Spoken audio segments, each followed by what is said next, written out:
Siku ya leo Kristo anakuja maliza ile laana ya uchungu. Ninamalizia hapa. Kuna kitu ambacho hujakielewa. Na kitu kenyewe hujaelewa, maisha ambayo naishi hujui inasababishiwa na nini. Kumbe kuna laana ya uchungu ambayo iko maisha yako. Lakini leo kwa mamlaka kadri ninavyosimama hapa, Mungu aondoe ile laana ndani ya maisha yako. Simama pamoja nami. Simama pamoja nami uko na shangilia. Simama. Kuna vitu vingi ambavyo wewe mwenyewe uko naangalia pia kwenye ndayumba. Unaenda kutana watoto wako tu. Unakutana shida zimekuwa vingi mu maisha yako. Lakini maombi ya leo ni maombi ambayo nenda omba kwa nguvu. Yes, asante baba. Ni maombi ambayo nenda omba kwa nguvu. Kila vitu ambavyo alizazika mu maisha yako kupitia maombi ambia Mungu leo ninaviongoa.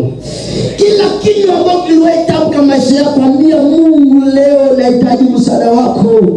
Bwana Yesu asifiwe. Amen. Bali pana matumaini na pana matumaini ambayo ingaliki juu ya maisha yako. Ndio maana maombi ya leo ni kukaza sana. Ukaze sentire. Mungu akondolee mateso. Mungu akondolee ziki. Mungu akondolee taabu ambayo inakutesa. Kuna mtu ambaye kwa mali hapa iko na ile hali ya uchungu, lakini Mungu ananiambia hivi, mwambie asiogope. Neema ile inakuja juu ya maisha yake. Mungu anakuja maliza shida. Mungu anakuja maliza taabu. Mungu anakuja maliza ile laana ya uchungu. Mungu anakuja maliza ziki ambayo inatesa maisha yake. Kuna mtu wewe endelea kambele angali pale. Lakini leo nakwambia kuanzia tarehe ya leo unaanza endelea. Unaamini unipatia mile nzuri. Mungu alifanya juu ya maisha yako. Au unipatia mile nzuri.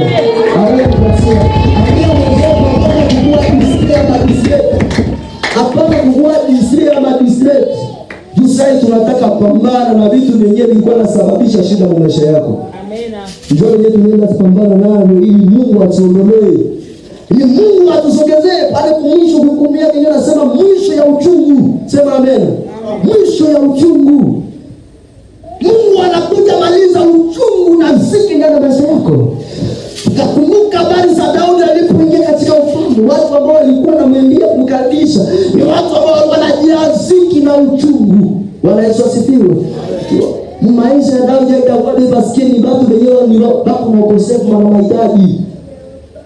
Lakini leo kama uko na mzunguko ya watu ambao hawana mbele, hawana nyuma, wanakuletea probleme, sasa Mungu anaondoa kuletea watu wa maana.